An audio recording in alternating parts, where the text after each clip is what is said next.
ایک مثل مشہور ہے، بدنام تو ہوں گے کیا نام نہ ہوگا. یہی حال منیر عباس کا ہے. وہ فقط شہرت پانے کے لیے کبھی کس گستاخ کے چڈوں میں گھستا ہے، کبھی کس گستاخ کے چڈوں میں گھستا ہے. پچھلے دنوں میں وہ غالی رافسی حسن اللہ یاری کے پاس گیا ہے اور وہاں پر اس کی موجودگی میں حسن اللہ یاری نے صحابہ کرام پر طرح طرح کے حملے کیے. سیدنا صدیق اکبر کو کافر تک کہا ہے اس کی موجودگی میں، لیکن یہ گائے بن کے بیٹھا رہا ہے، کوئی بات نہ کر سکا وہاں پر، اور نہ ہی یہ بات کرنا چاہتا ہے. یہ تو فقط شہرت چاہتا ہے. بس کسی مشہور شخص کے ساتھ ویڈیو کے اندر میری تصویر آ جائے، نام آ جائے، مشہوری ہو جائے گی. 2 دن قبل یہ انجینئر محمد علی مرزا کے پاس گیا ہے. وہاں پر اس کی موجودگی میں انجینئر محمد علی مرزا نے صحابہ کرام کے خلاف تبرئے کی. حضرت امیر معاویہ رضی اللہ تعالیٰ عنہ کی کئی مرتبہ اس نے گستاخی کی ہے. مجھے خود اپنے آپ سے اختلاف ہے، مجھے اپنے ضمیر سے کئی معاملات میں اختلاف ہے کہ میں اس شخص کو رضی اللہ عنہ کیوں کہتا ہوں، لیکن میں علمی طور پہ چونکہ قائل ہوں، میں اپنے نفس پہ جبر کر کے رضی اللہ عنہ کہہ دیتا ہوں. تو مجھے تو اپنے آپ سے بھی اختلاف ہے، تو میں اپنے اختلاف کے ساتھ ایک جگہ جمع ہوں تو آپ بھی کر سکتے ہیں. انجینئر محمد علی مرزا نے بکواس کرتے ہوئے یہاں تک کہا کہ میں بنو امیہ کو دفن کر چکا ہوں، مردہ لاشوں کو اب نہیں چھیڑنا چاہتا. کہ ہم نے لائیو سیشنز میں بین کیا ہوا ہے، کوئی ہم جواب نہیں دیتے. ہم تو یار بنو امیہ کو مار چکے ہیں، اب تو ہم اس قابل نہیں سمجھتے کہ ان مرے ہوئی لاشوں کو ڈسکس کریں. میں نے اتنی ویڈیوز ریکارڈ، میں نہیں ڈسکس کرتا، لیکن آج کل کو کوئی پھر ایک کمپین اٹھائیں کہ یہ معاویہ دا گستاخ ہے، میں اگلی اتوار پھر ٹھوک دے مگا. سیدھی جی گل ہے. اور نہیں بولیں گے، میں نہیں بولاں گا. کدھر بلال بتاؤ کتنے لائیو سیشن میں سوال آتے ہیں، 1 سال ہو گیا ایک جواب بھی نہیں دیا. تو بریلویوں کا مسئلہ یہ ہے کہ ان کا ہر مولوی اٹھ کے مجھے گستاخ کہتا ہے تو پھر میں اس کو جواب دیتا ہوں. اب شیعہ بھی جہاں پہ کوئی اس طریقے سے ہنگامہ کھڑا کریں گے تو وہ باتیں ریپیٹ کروں گا، لیکن ویڈیوز ریکارڈ ہے. اور سب سے بڑی بات کہ صرف میری ہیں، جن کی آپ بات کر رہے ہیں انہوں نے تو کچھ بھی نہیں سنیت کے لیے کیا، نہ انہوں نے ناصبیت کے لیے کچھ کیا. اور جو کرتے بھی ہیں ان کا اشر یہ ہوتا ہے کہ داتا دربار جب تقریر کرتے ہیں تو لوگ جوتے مارتے ہیں ان کو، یہ ان کی اوقات ہے. یہ اب بریلویت کا حال ہو گیا ہے کہ مفتی حنیف قریشی جب داتا دربار تقریر کرنے لگتا ہے تو اسے لوگ جوتیاں مارتے ہیں کہ تو رافضی ہے. ٹھیک ہے، اس کا مطلب یہ ہے کہ حنیف قریشی بنو امیہ کے خلاف نہیں بول سکتا، وہ اہل بیت کا دفاع نہیں کر سکتا. تو سرکار یہ سارے ٹھیکے میرے پاس ہیں. اس طرح کی محمد علی مرزا نے کئی بکواسات کی ہیں، لیکن یہ وہاں پر ایک جملہ تک بھی نہیں بول سکا. یہ بولتا کیسے؟ اس کو تو فقط شہرت چاہیے. گستاخیوں کے خلاف بولے، یہ تو خود گستاخ ہے. اس نے حضرت امیر معاویہ کی کئی مرتبہ گستاخی کی ہے، اور آل بیت کرام حضرت امام حسین کی عزتوں کے متعلق اس نے کہا کہ ان کی عزتیں کربلا کے اندر لوٹی گئی ہیں. تہذیب لکھنے والا امام شہاب الدین احمد بن حجر اسقلانی، صحیح روایت سے میں آپ کو پڑھ کے بتاتا ہوں کہ یزید کی کچہری میں بیویوں کی توہین ہوئی ہے. یہ صفحہ نمبر 205 ہے تہذیب و تہذیب کا. میں صفحہ بھی دکھاتا ہوں، کیمرے والے بھائی بھی اس کو کیچ کریں اور ملا کو دکھائیں کہ ملا کی آنکھوں پر یزیدی اینک چڑھی ہے، کالے کلر کی، کالے کلر کی اینک اتارے اور حسینی نظر سے دیکھیں تو آپ کو تہذیب و تہذیب میں نظر آئے گا کہ حسین کی بیٹیوں کے ساتھ جب امام حسین کے وہ بچے ہوئے افراد اور خواتین یزید کے دربار میں آئے، ثم دخلوا علیہ فہنوہ بالفتح. سب سے پہلے جب خواتین کربلا اور امام حسین کا سر اور شہداء کے سر یزید کے دربار میں آئے، سب سے پہلے شام والے یزیدی انہیں اٹھ کے یزید کو فتح کی مبارک دی. فتح کی مبارک دینے کے بعد فقام رجل منہم احمر ازرق، ایک نیلی آنکھوں والا یزیدی اٹھ کے کھڑا ہو گیا.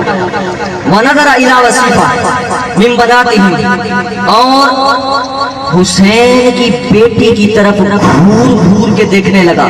کس کو دیکھنے لگا؟ حسین کی بیٹی کو. آج ملا کہتا ہے ہماری سکیم پردہ بچاؤ سکیم ہے. ہم نے لوگوں کو پردہ سکھایا ہے، ہم نے لوگوں کو غیرت سکھائی ہے، ہم نے لوگوں کو پردہ دیا ہے، لوگوں کی بیٹیوں کو پردہ دیا ہے. ارے تیرے ابے کی کچہری میں تو حسین کی بیٹی پہ نظریں ڈالی گئی ہے، تو کہاں چھپتا ہے پردہ لے کے؟